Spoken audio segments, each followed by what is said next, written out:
ಪ್ರೀತಿಯುಳ್ಳ ದೇವರ ಮಕ್ಕಳೇ, ಪರಿಶುದ್ಧನು ಮಹೋನ್ನತನೂ ಆದ ಯೇಸು ಕ್ರಿಸ್ತನ ನಾಮದಲ್ಲಿ ನಿಮ್ಮೆಲ್ಲರನ್ನ ವಂದಿಸುತ್ತೇನೆ.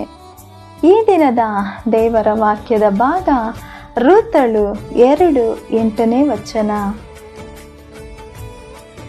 ಆಗ ಬೋವಾಜನು ರೂತಳಿಗೆ, ನನ್ನ ಮಗಳೇ ಕೇಳು, ನನ್ನ ಹೊಲವನ್ನು ಬಿಟ್ಟು ಬೇರೆಯವರ ಹೊಲಕ್ಕೆ ಹೋಗಬೇಡ.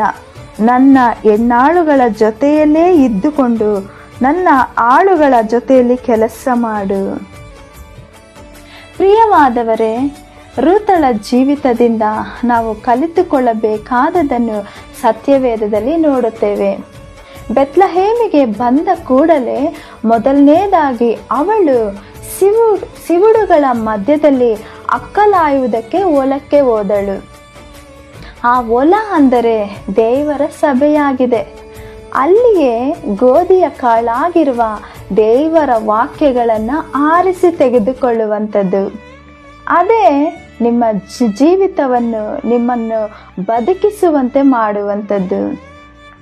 ಮನುಷ್ಯನು ರೊಟ್ಟಿ ತಿಂದ ಮಾತ್ರದಿಂದ ಬದುಕುವುದಿಲ್ಲ, ದೇವರ ಬಾಯಿಂದ ಹೊರಡುವ ಪ್ರತಿಯೊಂದು ಮಾತಿನಿಂದಲೂ ಬದುಕುವನು ಎಂಬುದಾಗಿ ಯೇಸು ಹೇಳಿದ್ದಾರೆ.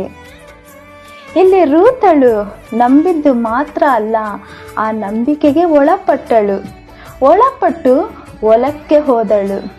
ಆ ಹೊಲದ ಜೀವಿತವೇ ಅವಳನ್ನು ಉನ್ನತಕ್ಕೆ ತಂದು ಒಳ್ಳೆಯ ಜೀವಿತವನ್ನು ಒದಗಿಸಿಕೊಟ್ಟದ್ದು.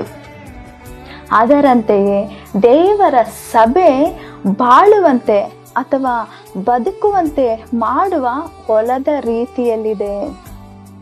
ನಿಮ್ಮ ಜೀವನದ ಎಲ್ಲ ಆಶೀರ್ವಾದಗಳು ಸಭೆಗೆ ತಲೆಯಾಗಿರುವ ಕ್ರಿಸ್ತನ ಮೂಲಕವೇ ನಿಮಗೆ ಸಿಗುವಂಥದ್ದು. ಪ್ರಿಯರೇ, ಬೋವಜನು ಎಂಬ ಮನುಷ್ಯನು ಬಹಳ ಐಶ್ವರ್ಯವಂತನು. ರೂತಳಿಗೆ 3 ಕಾರ್ಯಗಳನ್ನು ತಿಳಿಸಿದನು. ಮೊದಲನೇದಾಗಿ, ನೀನು ಬೇರೆಯವರ ಹೊಲಕ್ಕೆ ಹೋಗಬೇಡ.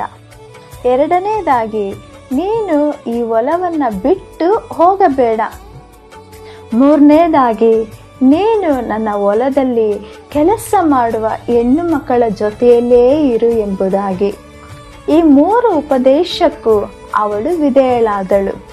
ಅದರಂತೆಯೇ ದೇವರ ವಾಕ್ಯವನ್ನು ವಿವರಿಸಿ ಉಪದೇಶಿಸುವ ಒಳ್ಳೆ ಸಭೆಯಲ್ಲಿ ನಾವು ನಿಂತಿರಬೇಕು.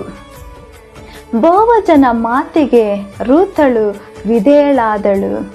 ಅವಳು ಆಶೀರ್ವದಿಸಲ್ಪಟ್ಟಳು.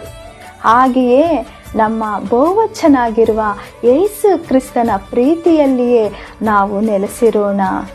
ಬಹಳ ಫಲವನ್ನು ಕೊಡುತ್ತಾ ನಮ್ಮ ಕುಟುಂಬಕ್ಕೂ ನಮ್ಮ ಸಭೆಗೂ ದೇಶಕ್ಕೂ ಆಶೀರ್ವಾದಕರವಾಗಿ ಇರೋಣ. ಹಾಗಾಗಿ ದೇವರು ನಿಮ್ಮನ್ನು ಅಧಿಕವಾಗಿ ಆಶೀರ್ವದಿಸಲಿ. ಆಮೇನ್. God bless you.